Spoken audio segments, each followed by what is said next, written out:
Telegraph gate number 2 के समीप पेयजल की पाइपलाइन क्षतिग्रस्त हो जाने की वजह से कई क्षेत्रों में जलापूर्ति हुई ठप। बताया जा रहा है कि फ्लाईओवर निर्माण के दौरान लापरवाही से काम किया जा रहा है, जिससे बार बार पाइपलाइन क्षतिग्रस्त हो रही है। कोरोना काल समाप्त होने के बाद भी गरीब और मजदूर वर्ग के लोगों की हालत में नहीं हुआ सुधार। लोगों के पास अब ना तो काम है और ना ही खाने के लिए पैसे बचे हैं। ऐसे में वे बेहद कठिनाई वाली जिंदगी गुजार रहे हैं। मध्य प्रदेश सरकार द्वारा 1 लाख पदों पर की जा रही सीधी भर्ती का श्रमिक महासंघ ने विरोध शुरू किया है। कार्यभारित कर्मचारी एवं दैनिक वेतन भोगी स्थायी कर्मी संगठन ने सरकार को चेतावनी दी है कि अगर उनकी इस मांग को नहीं माना गया तो आने वाले दिनों में दैनिक वेतन भोगी स्थायी कर्मचारी परिवार सहित राजधानी भोपाल में प्रदर्शन करेंगे। पुलिस और साइबर क्राइम की टीम को गुम मोबाइल की रिकवरी में बड़ी सफलता हासिल हुई है। करीब 21 लाख रुपए की कीमत के 151 मोबाइल रिकवर कर मोबाइल धारकों को प्रदान किए गए हैं। मोबाइल मिलते ही लोगों के चेहरे खुशी से खिल उठे।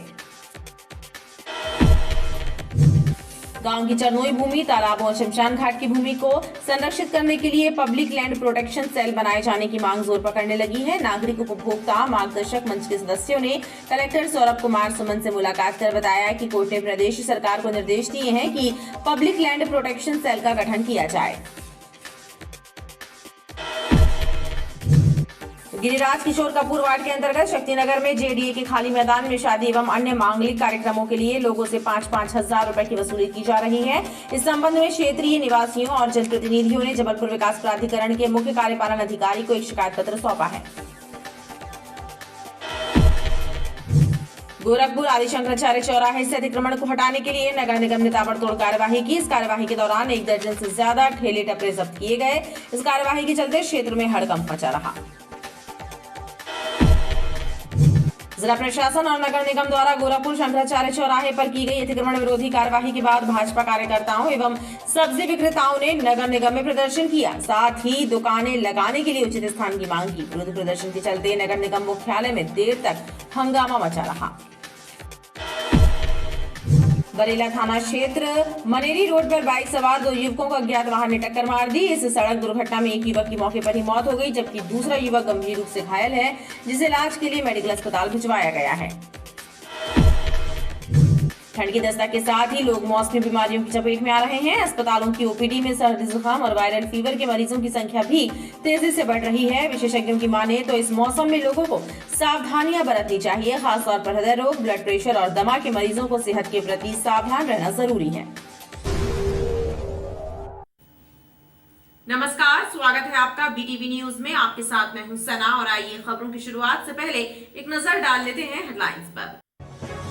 गोरखपुर आदि शंकराचार्य चौराहे पर हुई अतिक्रमण हटाने की रिपीट कार्यवाही। 1 दर्जन से ज्यादा ठेले टपरे किए गए जब्त। कार्यवाही से मचा हड़कंप। जबलपुर पुलिस ने फिर ढूंढे 21 लाख रुपए कीमत के गुमे हुए मोबाइल। एसपी सिद्धार्थ बहुगुणा ने मोबाइल धारकों को उनके मोबाइल वापस लौटाए। और मौसम में बदलाव से सर्दी जुकाम की बीमारी ने पकड़ा जोर। जिला अस्पताल की ओपीडी में बढ़ी मरीजों की संख्या। विशेषज्ञों ने दी अतिरिक्त सावधानी बरतने की सलाह।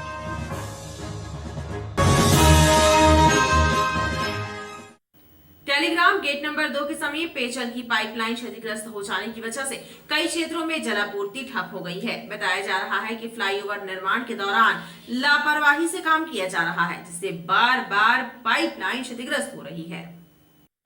Ranital road telegram gate number 2 के समीप फ्लाईओवर निर्माण के दौरान पानी की पाइपलाइन की क्षतिग्रस्त हो जाने से आसपास के कई क्षेत्रों में जलापूर्ति ठप हो गई है। बताया जाता है कि पाइपलाइन क्षतिग्रस्त होने से चंचलाबाई कॉलेज के समीप स्थित पानी की टंकी को भरा नहीं जा सका, जिसके कारण सोमवार की सुबह पानी की सप्लाई नहीं हो सकी।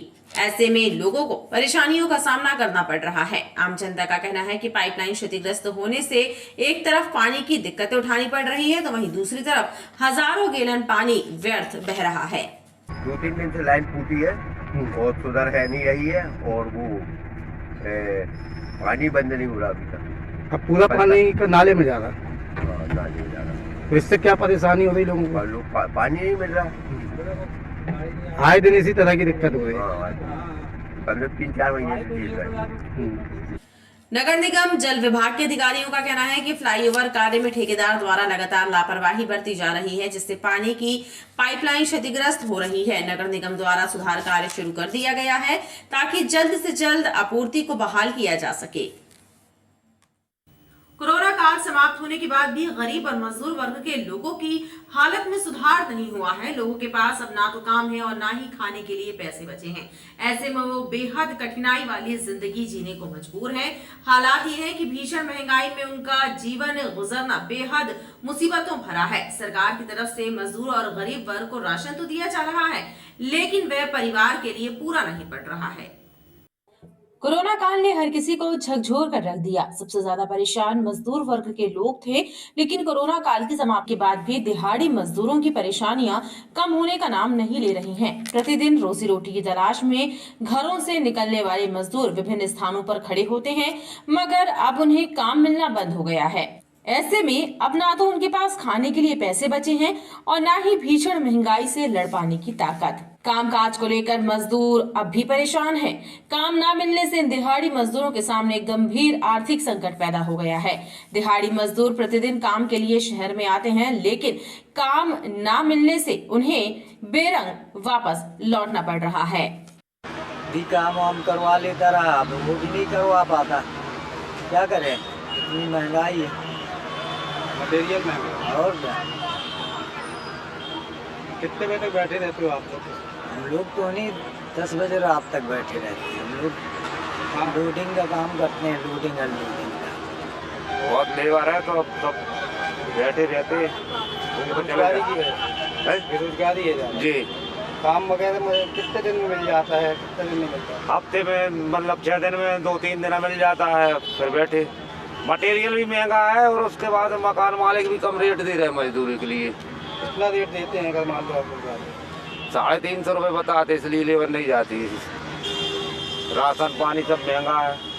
क्या करूँगा, और ये उम्र में काम नहीं करूँगा तो कौन देगा मेरे को खाने के लिए? क्या काम करते हो? पल्लेदारी। तो पल्लेदारी में काम नहीं मिल पा रहा क्या इस टाइम? मिलता है सर, मिलता है, काम करता हूँ। रोज मिलता है कि नहीं मिल पा रहा? कभी कभार मिलता, कभी कभार नहीं मिलता सर। मजदूरों के विकास, उन्हें बेरोजगारी से और आर्थिक संकटों से उबारने सरकार कई तरह की योजनाओं का दावा करती है, लेकिन सरकार की इन योजनाओं का लाभ दिहाड़ी मजदूरों तक नहीं पहुंच पा रहा है। दिहाड़ी मजदूरों से मिलने वाली रकम से राशन खरीदकर मजदूर अपने घरों का चूल्हा जला रहे हैं। सरकार से उन्हें जो राशन मिलता है वो भी परिवार के लिए पूरा नहीं पड़ रहा है। मध्य प्रदेश सरकार द्वारा 1 लाख पदों पर की जा रही सीधी भर्ती का श्रमिक महासंघ ने विरोध शुरू कर दिया है। कार्यभारित कर्मचारी एवं दैनिक वेतनभोगी स्थायी कर्मी संगठन ने सरकार को चेतावनी दी है कि अगर उनकी इस मांग को नहीं माना गया तो आने वाले दिनों में दैनिक वेतनभोगी स्थायी कर्मचारी परिवार सहित राजधानी भोपाल में प्रदर्शन करेंगे। दैनिक वेतनभोगी स्थायी कर्मचारी संघ और श्रमिक महासंघ ने प्रदेश सरकार द्वारा 1 लाख पदों पर की जा रही सीधी भर्ती का विरोध शुरू कर दिया है। सोमवार को श्रमिक महासंघ के पदाधिकारियों ने इस मुद्दे को लेकर बैठक की और प्रदेश सरकार से आर पार की लड़ाई लड़ने का ऐलान किया। श्रमिक नेताओं ने चेतावनी दी कि सरकार अगर स्थायी कर्मचारियों का जल्द नियमितीकरण नहीं करती और सीधी भर्ती को रद्द नहीं करती तो सरकार को इसके परिणाम भुगतने होंगे। सीधी भर्ती सरकार ने 2016 में एक आदेश निकाला था कि सीधी भर्ती कलेक्टर के माध्यम से सीधी भर्ती जब तक नहीं करेंगे तब तक ये दैनिक वेतनभोगी से वर्गीकृत स्थायी कर्मी हुए हैं, जो शेष रह गए स्थायी डेली बेसिस में उन्हें भी स्थायी करना था। आज तक सरकार ने ना उन्हें स्थायी बनाई, ना वर्गीकृत किया, ना हम लोगों को कहीं नियमितीकरण किया और सीधा सीधा हम लोगों के साथ पेट में छलावा किया है सरकार ने।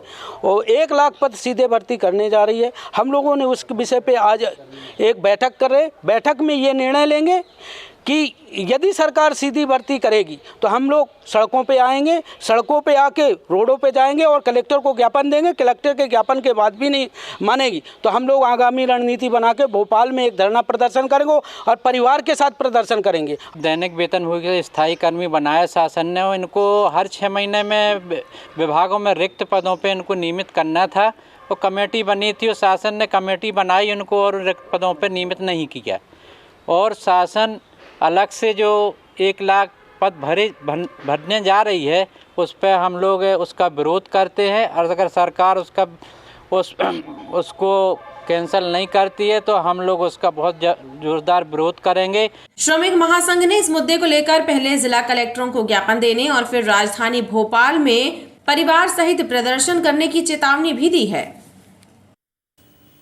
पुलिस और साइबर क्राइम की टीम ने गुम मोबाइलों की रिकवरी में बड़ी सफलता हासिल की है। करीब 21 लाख रुपए कीमत के 151 मोबाइल रिकवर कर मोबाइल धारकों को प्रदान किए गए। मोबाइल मिलते ही लोगों के चेहरे खुशी से खिल उठे।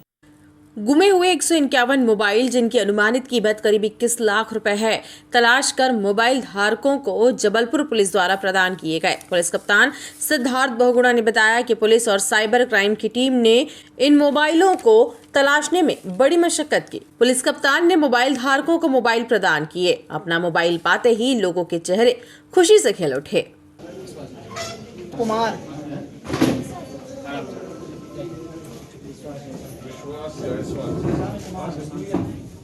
बड़ा हर्ष का विषय है, जैसे कि आपको विदित भी है कि हमारी जबलपुर पुलिस की क्राइम ब्रांच और साइबर सेल मिलके हर समय समय पे जो गुम मोबाइल हैं वो जो उनके धारक होते हैं, मूल धारक, उनको वापस कराती है। इसी तारतम्य में आज कंट्रोल रूम में करीबन 151 मोबाइल्स जो गुम गए थे उनके जो ओनर्स हैं उनको वापस कराए गए। इसमें 151 मोबाइल्स की अगर कीमत की बात करें तो करीबन 21 लाख रुपए की कीमत है इनकी, और ये वर्ष 2022 में अभी तक करीब 44 लाख के मोबाइल जो हैं वो जो उनके ओनर्स हैं उनको वापस कराए जा चुके हैं। साथ ही साथ मैं बताना चाहूँगा कि जो साइबर फ्रॉड रिलेटेड जो क्राइम है जिसमें कि जो पैसा जो है वो चला जाता है दूसरे अकाउंट में, उसमें उसकी बात करें, ऐसी शिकायतों की बात करें तो करीबन 34 लाख की जो राशि है जो आवेदक के अकाउंट से कट गई थी उसको भी वापस कराया गया है। मैं पुनः आपके माध्यम से जो हमारी साइबर हेल्पलाइन है 7587616100, मैं फिर रिपीट कर रहा हूँ 7587616100, ये हमारी साइबर हेल्पलाइन है। किसी के साथ भी अगर साइबर फ्रॉड होता है तो इस नंबर पर जरूर सूचित करें, तत्काल जो है कार्रवाई होगी। पुलिस कप्तान सिद्धार्थ बहुगुणा ने बताया कि इस वर्ष 2022 में अब तक 321 मोबाइल रिकवर किए जा चुके हैं, जिनकी अनुमानित कीमत करीब 44 लाख रुपए है और आगे भी ये कोशिशें जारी रहेंगी। गांव की चरनोई भूमि, तालाबों और शमशान घाट की भूमि को संरक्षित करने के लिए पब्लिक लैंड प्रोटेक्शन सेल बनाए जाने की मांग जोर पकड़ने लगी है। नागरिक उपभोक्ता मार्गदर्शक मंच के सदस्यों ने कलेक्टर सौरभ कुमार सुमन से मुलाकात कर बताया कि कोर्ट ने प्रदेश सरकार को निर्देश दिए हैं कि पब्लिक लैंड प्रोटेक्शन सेल का गठन किया जाए। नागरिक उपभोक्ता मार्गदर्शक मंच के सदस्यों ने कलेक्टर सौरभ कुमार सुमन से मुलाकात कर उन्हें बताया कि एक जनहित याचिका पर सुनवाई करते हुए हाईकोर्ट ने प्रदेश सरकार को निर्देश दिए हैं कि पब्लिक लैंड प्रोटेक्शन सेल का गठन किया जाए ताकि गांवों की चरनोई भूमि, तालाबों एवं शमशान घाट की भूमियों को अतिक्रमणों से मुक्त रखा जा सके। देखिए, गाँव से चरनोई जो है पूरी लगभग नष्ट हो रही है, तालाब जो है सिकुड़ते जा रहे हैं, कब्रस्तान तुम्हारा स्मशान भूमि वो भी सिकुड़ती जा रही है। इसलिए हो रहा है कि वहाँ पर भारी अतिक्रमण हो रहा है और उसका कोई देखभाल करने वाला कोई नहीं था, सब आपस में मिली भगत थी। इसीलिए जब जनहित याचिका दायर की गई तो माननीय हाईकोर्ट ने ये आदेश दिया है कि आप एक पब्लिक लैंड प्रोटेक्शन सेल बनाइए और उस सेल के तहत में कार्रवाई कीजिए कि जो शिकायतों पर, और यदि मान लीजिए सही बात है तो दोषियों पर सख्त कार्रवाई कीजिए। कम से कम 1.5 साल हो गया है, फिर भी जबलपुर में तो छोड़िए पूरे मध्य प्रदेश में कहीं पर भी पब्लिक लैंड से प्रोटेक्शन सेल बना नहीं है। इसीलिए हम लोगों ने एक नोटिस पहले दिया था मुख्य सचिव महातो को, और आज कलेक्टर जबलपुर को हम लोग मिलने वाले हैं, इसी संबंध में मिल रहे हैं और इसी संबंध में मिल रहे हैं ताकि आप तुरंत कार्रवाई करें। नागरिक उपभोक्ता मार्गदर्शक मंच के सदस्यों का कहना है कि सरकार के ढुलमुल रवैये के कारण पब्लिक यूटिलिटी की जमीनों पर लगातार अतिक्रमण हो रहे हैं और जनता परेशान है। गिरिराज किशोर कपूर वार्ड के अंतर्गत शक्तिनगर में जेडीए के खाली मैदान में शादी एवं अन्य मांगलिक कार्यक्रमों के लिए लोगों से 5-5 हजार रुपए की वसूली की जा रही है। इस संबंध में क्षेत्रीय निवासियों और जनप्रतिनिधियों ने जबलपुर विकास प्राधिकरण के मुख्य कार्यपालन अधिकारी को एक शिकायत पत्र सौंपा है। गिरिराज किशोर कपूर वार्ड के शक्तिनगर इलाके में कोल माइंस के समीप स्थित जेडीए के मैदान में विवाह एवं अन्य मांगलिक कार्यक्रमों के आयोजन के नाम पर 5-5 हजार रुपए की वसूली की जा रही है। इस मामले की शिकायत लेकर क्षेत्रीय निवासी और जनप्रतिनिधि जेडीए कार्यालय पहुंचे, जहां सीईओ के नाम एक शिकायत पत्र सौंपा। क्षेत्र के लोगों और जनप्रतिनिधियों ने अधिकारियों को बताया कि मैदान में कार्यक्रमों के आयोजन के नाम पर 5-5 हजार रुपए लिए जा रहे हैं, जबकि इसकी कोई रसीद भी नहीं दी जा रही है। जबकि पूर्व में कार्यक्रमों के आयोजन के 1500 रुपए जमा कराए जाते थे, जिसकी बाकायदा रसीद ली जाती थी। अभी शादी का सीजन चल रहा है, तो गिरिराज किशोर कपूर वार्ड के अंदर शक्तिनगर में एक खाली मैदान पड़ा रहता है, जिसको लोग कहते हैं जेडीए का मैदान है। तो उस पर कुछ लोग पैसे दे के लेते, चूँकि गरीब तबका आसपास रहता है, तो पता चला कि कुछ लोग पहले 1500 रुपये में लेते थे और अभी क्या है 5-5, 6-6 हज़ार रुपये वसूले जा रहे हैं। तो जानकारी मतलब पता की गई कि भाई कौन ले रहा है 5 हज़ार, तो इस बात की जानकारी नहीं मिल पाई। तो हम लोग आए थे सीईओ साहब के पास कि साहब इसमें 5 हज़ार की जगह कम शुल्क किया जाए। तो सीईओ साहब ने बताया कि हम लोग तो निःशुल्क है, हम लोग को जानकारी नहीं कि वहाँ पर कौन पैसे ले रहा। तो हम लोगों ने कहा कि भाई उसकी पर्याप्त व्यवस्था की जाए और गरीब लोगों को निःशुल्क दिया जाए। ऐसा नहीं, रसीद अभी जो संबंधित लोग ले रहे या दे रहे हैं 5 हज़ार रुपये ले रहे हैं, उसकी कहीं कोई रसीद नहीं है। आम जनता और जनप्रतिनिधियों की शिकायत से अधिकारी भी हैरत में हैं। उन्होंने इस मामले की छानबीन कराने का भरोसा क्षेत्रीय जनता को दिया है। गोरखपुर आदि शंकराचार्य चौराहे से अतिक्रमणों को हटाने के लिए नगर निगम ने ताबड़तोड़ कार्यवाही की। इस कार्यवाही के दौरान 1 दर्जन से ज्यादा ठेले टपरे जब्त किए गए। वहीं इस कार्यवाही के चलते क्षेत्र में हड़कंप मचा रहा। गोरखपुर आदि शंकराचार्य चौराहे पर सब्जी और फल की दुकानें लगाने वालों को जिला प्रशासन ने सब्जी मंडी में पक्के चबूतरे प्रदान किए हैं। इसके बावजूद हठधर्मिता करते हुए सड़क पर सब्जी और फल के ठेले लगाने वालों के खिलाफ नगर निगम ने ताबड़तोड़ कार्यवाही करते हुए ठेले टपरे जब्त कर लिए। जेसीबी मशीनों के जरिए कार्यवाही को अंजाम दिया गया। हमने इन्हें सड़क के किनारे व्यवस्थित किया, ऐसी जगह व्यवस्थित किया है कि जहां ट्रैफिक जाम ना हो, लेकिन इनके द्वारा नहीं माना जाता। ये हमारे जाने के बाद वापस पुनः आ जाते हैं। ऐसी स्थिति दोबारा उत्पन्न ना हो करके फिर से हमने ठेले जब्त किए हैं और हमने इन्हें अच्छे समझाइश दी है कि अब आप यहाँ ना लगाएं, क्योंकि इनके लगाने से छोटी लाइन से लेकर के अनगढ़ महावीर मंदिर तक पूरा ट्रैफिक जाम रहता है। आधी सड़क ही ट्रैफिक से चलती है, अदरवाइज बाकी पूरा जाम लगा रहता है। तो उसे पूरा क्लियर कराया गया, समझाया गया है। दोबारा नहीं मानते फिर जब्त करेंगे और कड़ी कार्रवाई करेंगे। इस कार्यवाही के चलते क्षेत्र में हड़कंप मचा रहा। वहीं नगर निगम के अधिकारियों ने अतिक्रमणकर्ताओं को चेतावनी दी कि रिपीट कार्यवाही लगातार जारी रहेगी। वहीं जिला प्रशासन और नगर निगम द्वारा गोरखपुर शंकराचार्य चौराहे पर की गई अतिक्रमण विरोधी कार्यवाही के बाद भाजपा कार्यकर्ताओं एवं सब्जी विक्रेताओं ने नगर निगम में प्रदर्शन किया। साथ ही दुकान लगाने के लिए उचित स्थान की मांग की। विरोध प्रदर्शन के चलते नगर निगम मुख्यालय में देर तक हंगामा मचा रहा। राजनीति जो ना कराए थोड़ा है। गोरखपुर आदि शंकराचार्य चौराहे पर हुए ताबड़तोड़ अतिक्रमण कार्यवाही के बाद भाजपा कार्यकर्ताओं ने अतिक्रमणकर्ताओं के साथ मिलकर नगर निगम मुख्यालय का घेराव किया और नगर निगम कर्मचारियों पर गुंडागर्दी करने का आरोप लगाया। विरोध प्रदर्शन के चलते नगर निगम मुख्यालय में देर तक हंगामा मचा रहा।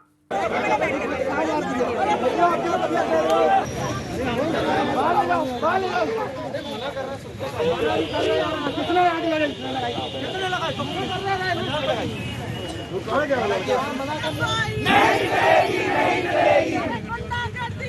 करो, बंद करो, बंद करो, गरीबों पर अत्याचार बंद करो।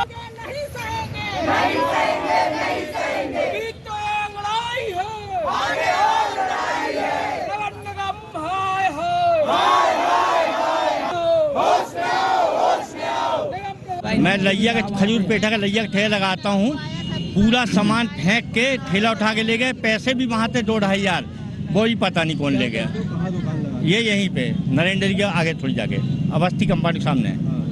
पूरा सामान तो फेंके और अंदर से ले गए हैं, अंदर लगातार वो लेके भग गया ठेला वहाँ अनमोल अपार्टमेंट में, वहाँ से उठा के ले गए जहाँ उनका रहा नहीं अधिकार। आप लोग को कभी कोई नोटिस दिया? कुछ नोटिस नहीं, कोई नोटिस नहीं, कोई सूचना नहीं, कुछ बिना सूचना बिना नोटिस के लोगों ने कार्रवाई की थी। गौरतलब है कि जिला प्रशासन, पुलिस और नगर निगम ने चौराहे पर सब्जी का ठेला लगाने वालों को सब्जी मंडी में पक्के चबूतरे आवंटित किए हैं। बावजूद इसके सड़क पर दुकान लगाने वाले हठधर्मिता कर रहे हैं। सड़क पर काबिज अतिक्रमणों के कारण सड़क दुर्घटनाएं होती हैं, यातायात बाधित होता है, राहगीरों को भीषण परेशानियां झेलनी पड़ती हैं।